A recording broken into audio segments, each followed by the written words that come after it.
Olá pessoal, sejam muito bem-vindos, boa noite. Nós estamos aqui no nosso encontro de quarta-feira para falar sobre direito digital. Eu atrasei uns minutinhos hoje, mas nós já estamos aqui para começar o nosso bate-papo. O que nós vamos falar hoje? Nós vamos falar como estruturar uma consultoria para um cliente. Vou dar algumas dicas para vocês de como estruturar uma consultoria. Do que eu vou falar, quais são os temas, uma consultoria de direito digital, né? E aí eu tô pensando num cliente que trabalhe também com um infoproduto, com questões de direito digital, com contratos de e-commerce, qualquer uma dessas modalidades, tá? Então, se o meu cliente atua na internet, se ele vende na internet, se ele tem um infoproduto, se ele negocia, boa noite, Dai, tudo bem? Se ele negocia através das redes sociais, essa consultoria de direito digital serve para ele também. Então vamos lá, eu vou dar umas dicas aqui de como montar um programa de consultoria para o meu cliente, qual é o tempo dessa consultoria, o que eu tenho que analisar e quais são os pontos que eu posso indicar para esse cliente como algo importante para o seu negócio, como algo importante para a sua consultoria. Geralmente eu listo nessa consultoria 12 tópicos, tá? 12 pontos que nós temos que abordar, que nós temos que atacar para que esse cliente esteja em conformidade, para que ele consiga desenvolver o seu negócio com segurança jurídica. Eu vou comentar alguns deles com vocês, obviamente a gente não vai conseguir comentar tudo, mas eu vou falar de alguns deles com vocês. Então, qual que é a primeira coisa que eu faço quando eu vou falar de uma consultoria? As pessoas se preocupam muito com o tempo de duração. Como é que eu estruturo esse tempo de duração? Geralmente, uma consultoria que vai envolver temas como LGPD, conformidade jurídica, direito do consumidor, contratos de, por exemplo, teletrabalho, coisas assim, é uma consultoria de 6 meses a 12 meses. Então, geralmente, eu trabalho com 12 meses de consultoria. Por quê? Porque cada um desses trabalhos para se desenvolver leva um tempo.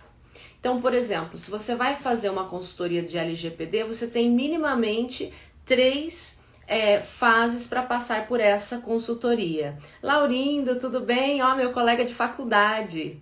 Como é que você tá? Seja muito bem-vindo. Ô Toledo, meu ex-aluno, seja bem-vindo. Então vamos pensar que a gente vai estruturar uma consultoria de 12 meses, tá? 12 meses de consultoria para esse cliente. Vamos pensar primeiro em LGPD para vocês terem uma ideia de como que eu verifico esse período de consultoria. Quando você vai implementar a LGPD, ela tem basicamente 3 fases. Eu estou, na verdade, simplificando, porque pode ter várias outras fases, tá bom? Doutora Nédia se formou agora, foi minha aluna, agora minha colega de trabalho, seja bem-vinda. Então, olha só, muito legal, né? A gente vê um monte de aluno que agora está trabalhando, está advogando. Luana, tudo bem, querida? É muito bom ver vocês aí no mercado de trabalho. Muito legal. Vamos lá então. Eu vou dividir a LGPD no mínimo em 3 fases dentro da empresa. É lógico que isso também vai depender muito do tamanho da empresa. Se eu estou lidando com uma empresa de pequeno porte, de médio porte ou de grande porte. Então o que vai acontecer?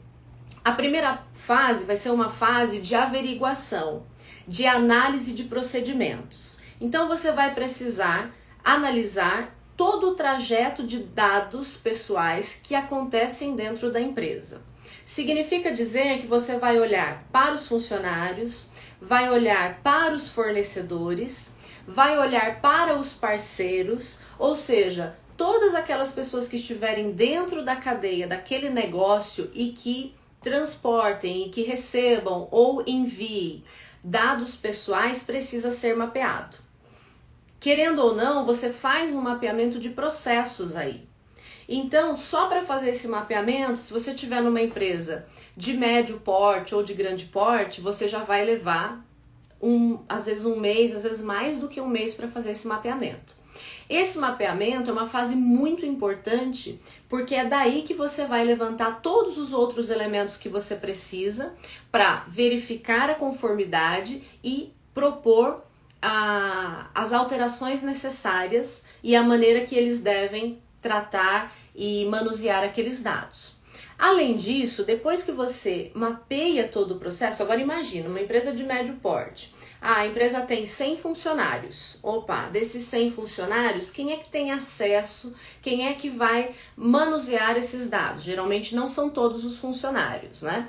Você vai passar uma grande parte do seu tempo ali entre administrativo, RH, vendas, porque são os lugares onde nós mais encontramos dados pessoais, tá? Tanto dos consumidores quanto também dos empregados, de parceiros. Então, esses lugares, quando você chegar, você já vai ficar um tempo ali grande analisando aqueles processos. Você vai precisar também classificar as informações. O que é dado sensível, o que é dado pessoal, o que são dados gerais, porque cada um desses dados tem um tratamento diferente. Então daí você já percebe que você vai precisar de um tempo grande analisando todos esses processos. Se você tem uma multinacional, uma empresa mais organizada, muitas dessas coisas eles acabam adiantando pra gente. Por quê? Porque você chega lá e eles têm, por exemplo, um diário de processos. Isso é muito legal, mas se você me perguntar quantas empresas têm isso, são pouquíssimas. Na maioria das empresas, você vai precisar desenhar o fluxo desses dados. Por isso que a gente bate tanto naquela tecla que precisa conhecer o negócio do cliente. Como é que eu vou desenhar o fluxo de dados pessoais, numa empresa que não tenha nada? Por que eu falei de empresas multinacionais? Essas empresas, quando vêm de fora, elas já vêm com um sistema de segurança implantado e já vêm seguindo as ISOs por conta das certificações e assim por diante. Então a gente tem um caminho muito mais simples para chegar na análise que a gente precisa.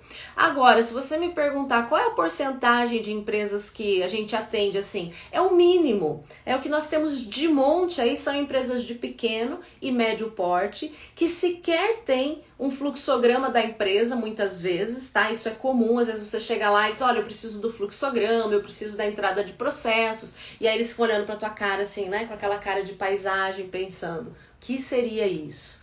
Por quê? Porque no Brasil é muito comum empresas que as pessoas são empreendedores e elas abrem uma empresa, mas não necessariamente fizeram administração de empresas, economia, fizeram alguma coisa assim que desse um conhecimento técnico, né? O brasileiro, ele é muito, como eu vou dizer, ele não tem medo, ele vai atrás, às vezes ele nunca administrou nada na vida, nem o dinheiro dele ele não administra direito, mas ele abre uma empresa. Ele mete as caras e abre uma empresa. Isso é bacana do ponto de vista que é uma ousadia, tudo, mas pode custar muito caro também, porque a falta de conhecimento técnico custa muito caro pra gente, né? Então a maioria das empresas que a gente pega para atender é uma empresa que você tem que verificar como é estruturado a doutora está dizendo, nem sequer existe uma gestão de processos. A maioria não existe mesmo. Aí você vai me dizer assim, mas eu vou fazer isso na empresa? Pode até ser que você não faça, mas você vai precisar orientar. Você vai precisar orientar, porque senão a falta dessa estrutura vai atrapalhar o seu trabalho. Como é que eu vou explicar para a pessoa qual tem que ser o fluxo do processo se não tem processo? Então, muitas vezes, principalmente nessas áreas que são áreas sensíveis que nós chamamos, né, o RH, as vendas, onde trabalha com os dados, às vezes a gente tem que fazer sim, tem que estruturar. Mas aí vale a pena eu dar uma olhadinha na parte de administração, como criar fluxograma, como criar processo? Vale a pena. Lembra que eu falei que o advogado hoje em dia, principalmente de consultoria, precisa ter uma visão ampla do que está acontecendo? Precisa ter uma visão ampla do negócio? Então sim, é bacana dar uma olhada nisso. Inclusive, eu sempre trago nas minhas aulas um pouquinho dessa estrutura, pelo menos para a pessoa ter uma noção de montar esse processo, né, para que você consiga desenvolver. A gente só está falando de LGPD até agora. Muito bem, mapeei tudo, consegui fazer o fluxograma, montei os processos, eu sei exatamente onde estão os pontos de atenção, que eu preciso colocar as travas por conta da LGPD, que eu preciso colocar um cuidado a mais por conta da LGPD. O que a gente vai fazer agora? Agora a gente vai fazer a implantação. Então a primeira fase é você detectar tudo isso, é você fazer esse apanhado geral, nós chamamos de diagnóstico, né? Então essa fase do diagnóstico é uma fase que demora, é uma das fases mais importantes, porque um diagnóstico errado pode dar um resultado errado.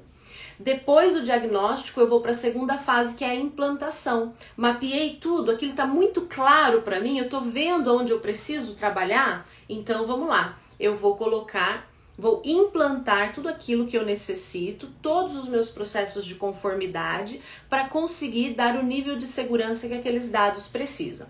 Quanto que eu demoro nessa implantação? Lembrando que eu estou pensando numa empresa de médio, vamos pegar de médio porte, né? Para a implantação, você vai demorar de 2 a 3 meses. Então, já tem um diagnóstico de 2 a 3 meses de implantação. Ou seja, quando eu falo de LGPD, dificilmente você faz algo com menos de 6 meses. Porque eu estou mexendo nos processos de toda a empresa. Além disso, as empresas não estavam acostumadas com isso antes. Tinha empresa, o pessoal pegava o WhatsApp e mandava... pegava lá o Excel, né? Planilha de clientes, com todos os dados do cliente, mandava pelo WhatsApp, mandava daqui para lá, mandava para um, para outro. Então as pessoas não estão acostumadas com isso, tá? Então vamos fazer a implantação. Juntamente com a implantação, tem uma terceira fase que é muito importante, que eu nem chamaria de terceira fase, que é a conscientização. Para mim, a conscientização, ela é um trabalho paralelo, ela não é uma fase. Por quê? Porque não adianta você fazer o mapeamento mais maravilhoso, a implantação mais perfeita, se as pessoas não entenderem por que aquilo está sendo feito. E como vocês sabem, o elo mais frágil da segurança são as pessoas. Às vezes um funcionário coloca um trabalho maravilhoso a perder em minutos, com um envio de WhatsApp. Então eu preciso trabalhar paralelamente a isso, a conscientização. E aí eu chamo de terceira etapa a checagem. Não adianta você implementar processos se você não estiver checando esses processos. Se você não estiver verificando se no dia a dia aqueles processos estão sendo realizados da maneira que você orientou. Gente, é tão interessante, eu já estava falando com um cliente. Às vezes a maneira da gente falar, o advogado tem que tomar muito cuidado com isso, né? A gente vai para a faculdade e fica ouvindo um monte de palavra difícil. A gente ouve tanto aquilo que automaticamente a gente começa a falar umas palavras difíceis também. E às vezes a gente vai conversar com as pessoas que não são da área jurídica e elas não entendem o que a gente está explicando, tá? Isso é muito comum. E aí você pede para a pessoa implementar uma coisa e quando você vai ver na prática ela está fazendo um negócio totalmente diferente.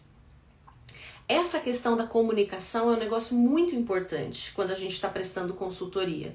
E a fase da checagem vai me mostrar se a comunicação ali foi perfeita ou se houve ruído na comunicação.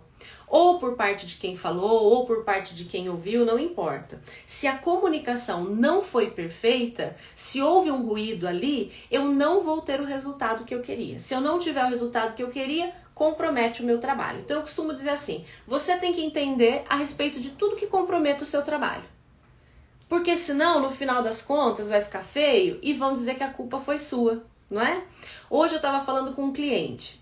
O outro advogado que trabalha comigo já tinha falado, já tinha explicado, já tinha dito, ele estava... era um problema de honorários sucumbenciais. A gente fez um acordo para ele e a advogada estava executando os honorários sucumbenciais. Ele dizia, mas eu não tenho que pagar o advogado dela porque é o advogado da outra parte. Eu não vou pagar isso. E aí o advogado já tinha explicado várias vezes para ele, ele não tinha entendido. Aí ele ligou, queria falar comigo. Aí eu peguei o telefone e disse para ele, olha, você tem que pagar por um motivo muito simples. O juiz determinou que esses seriam os honorários sucumbenciais. Logo, ela pode, inclusive, executar. Ele falou, doutor, então foi o juiz. Eu falei, foi o juiz, porque era uma decisão mesmo que havia, a gente tentou um acordo depois da decisão. E aí eram devidos os sucumbenciais. Então, às vezes, nem a gente percebe por que a pessoa não está entendendo. Como é que eu percebo se houve ruído na comunicação? Checagem. Então a checagem é a terceira fase importantíssima. Depois dessas 3 fases, você vai dizer, mas aí já está implementado. Vamos supor que você demorou 6, 8 meses para implementar, já está implementado. O que mais que a gente tem que fazer? A gente tem que fazer um acompanhamento de conscientização e checagem. Dá para fazer por área, dá para fazer através de palestra com todo mundo junto, o ideal é fazer por área porque depende dos processos específicos que aquela área está submetida. Então é bacana que você faça isso. E aí vale até uns testes de engenharia social, tá, gente? O que é engenharia social? Engenharia social é quando você tenta conseguir informações, retirando essas informações das pessoas sem usar meio tecnológico nenhum, mas são informações que ela não poderia ter te dado. Vale teste de engenharia social. Eu sempre faço teste de engenharia social quando eu implemento qualquer norma de segurança. A LGPD é uma norma de segurança e proteção de dados. A gente aplica depois testes de engenharia social para ver se as pessoas estão atentas, para ver se ela entendeu que a informação X não pode ser passada, que ela não pode colocar nada na máquina dela sem testar quem é que está falando com ela. Vou dar um exemplo de um teste de engenharia social que uma vez a gente fez num banco, tá? A gente estava fazendo um trabalho de segurança de informação no banco, a gente fez um trabalho de conscientização com todos os funcionários, e aí o trabalho de conscientização era assim: checagem de quem estava no setor, se alguém saiu, se alguém entrou, saber quem estava no setor, falou no telefone, checar a pessoa com quem que está falando com você. Coisas assim, muito simples, mas que para um banco são importantíssimas. E aí a gente aplicou o seguinte teste de engenharia social. Eu ligava pro ramal da pessoa e eu dizia assim para ela: olá, tudo bem? Eu sou a fulana do setor de TI e eu gostaria de saber se a tua máquina está travando muito ou se o seu sistema está lento. Aí qual era a resposta de todas as pessoas, gente? Tem algum sistema que não trava? Tem algum sistema que não seja lento? A pessoa, tá, nossa, já travou 3 vezes hoje. Aí eu dizia, nós identificamos que está havendo um problema no sistema que está fazendo ela travar. Então vamos fazer o seguinte, eu vou te mandar um código e você digita e dá enter, porque a gente vai instalar uma atualização que vai fazer com que esse problema seja corrigido. Quantas pessoas caíram? Das que a gente ligou, nós ligamos, vou dar um exemplo aqui, para 10 pessoas, 8 pessoas instalaram. O que ela instalava na máquina? Ela instalava um programinha em Java, que estava com um nome diferente, né? Ela abria o C, eu ia orientando. Abre o C, abre o prompt, instala, chama tal, tal, tal. E ela rodava. Quando ela rodava, dizia: atenção, você não deu atenção a uma das normas de segurança importantíssimas, que é certificar-se de quem está falando ao telefone.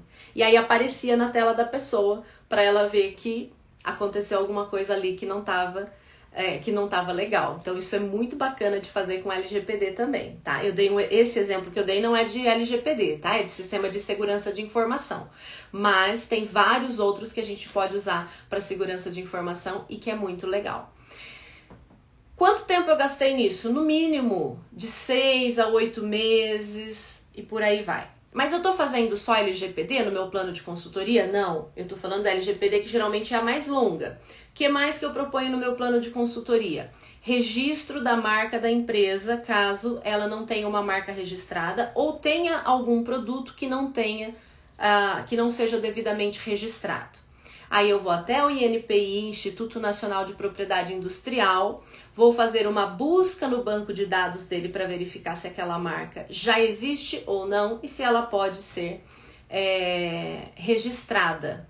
Podendo ser registrada, eu vou responder um monte de questões que tem lá do INPI, um formulário, enviar para eles a minha marca e aí eu vou escolher se eu quero só a marca, se eu quero a marca e a logo, se eu quero quais as dimensões que eu quero, tem até marca tridimensional, né? Quais as dimensões que eu quero naquele registro e vou fazer o meu pedido.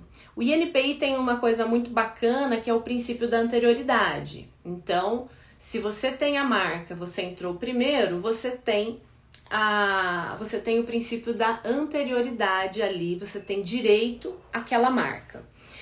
Quanto tempo demora para sair o registro de marca no INPI? Agora parece que está mais rápido. Antes demorava em torno de 2 anos, agora está saindo um pouco mais rápido.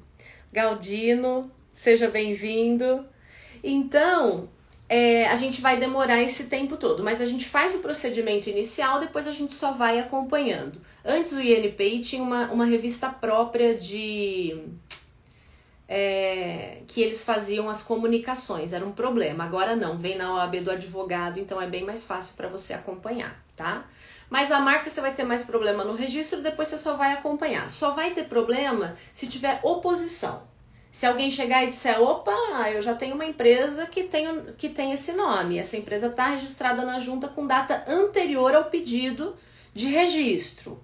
Então aí, então tem alguém aí que tem direito a essa marca. Então se houver oposição, aí pode demorar muito o processo, tá? Mas a princípio ele é um processo relativamente simples, esse de abertura da marca, tá? Eu vou depois fazer um passo a passo, qualquer dia eu dou uma orientação para vocês mais específica desse passo a passo. E qualquer pessoa pode fazer esse registro. Pode fazer o registro no nome de pessoa física e também pode fazer o registro no nome de pessoa jurídica, tá? Geralmente, quando é uma empresa, tem sócios, faz no nome de pessoa jurídica. Mas uma dica bacana para vocês aqui, às vezes é até bom fazer no nome de pessoa física, se você tiver algum medo com relação ao negócio. Eu não sei se esse negócio vai dar certo, se esse negócio não vai dar certo. Por que eu digo isso? Porque quem responde pelas dívidas da empresa é a própria empresa. Então, se você coloca isso no nome da pessoa física, talvez você esteja dando aí um nível de segurança. Mas depende muito da situação, precisa ser analisado o caso prático, tá bom? E aí, já falei de LGPD, já falei de registro da marca, o que mais que eu posso oferecer na minha consultoria? Se você está trabalhando para alguém que está no ambiente digital, prestando serviço ou vendendo produtos, essa pessoa precisa de orientação com relação a direito do consumidor. Muitas dúvidas surgem com relação a direito do consumidor nessa área. Então, outra coisa que você vai colocar lá no seu plano de consultoria, direito do consumidor. E como é que eu vou desenvolver isso? Num mês eu vou falar de tudo isso? Não, você vai estipular horas de consultoria, que geralmente são horas semanais, e aí você vai elencando cada um dos temas e o que você vai desenvolver em cada momento. Então você começa com LGPD, depois de um mês você já vai colocar um outro assunto, depois pelo menos um assunto por mês para vocês irem trabalhando com várias coisas. E vai analisando tudo isso. O que essa pessoa vai precisar saber de Código de Defesa do Consumidor? Primeira coisa, vendas online. Isso com certeza ela vai precisar. Quando eu falo de vendas online, qual é a primeira coisa que vem na cabeça das pessoas? Direito ao arrependimento, 49 do CDC. Nossa, mas isso é direito digital? Isso não é direito do consumidor? Vamos lembrar o que é direito digital? Toda a relação jurídica que se dá, que acontece no meio digital, é considerado tema de direito digital. Então, direito do consumidor, se eu estou fazendo o meu contrato entre ausentes, se eu estou fazendo uma prestação fora do estabelecimento comercial, porque hoje a internet é considerada ainda fora do estabelecimento comercial, embora existam várias teorias dizendo, olha, mas aí tem estabelecimento comercial que só existe na internet, então tá dentro, mas ainda não vingaram, né? Então a internet ainda é considerado fora do estabelecimento comercial. Você vai dizer para o seu cliente como se aplica ao produto dele. Então olha só, tem muitos clientes que dizem assim, mas eu vendo um produto que a pessoa compra e ela consome ele de uma vez só, vale o 49? Aí, se ela consumiu todo o produto, como é que eu vou falar do 49? Direito ao arrependimento. Primeiro, 49 diz assim, toda pessoa que comprar um produto fora do estabelecimento comercial, ao receber o produto, se entender que não era aquilo que ela gostaria, ela tem direito a se arrepender e ter todo o dinheiro que ela desembolsou devolvido sem nenhuma taxa, sem nenhuma cobrança. Primeira coisa, para que o 49 seja aplicado, eu preciso ter situações que sejam adequadas a essa questão.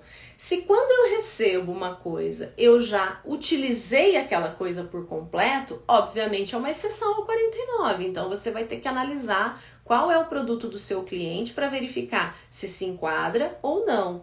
Outra coisa, ele vai precisar de orientações sobre oferta e publicidade na internet.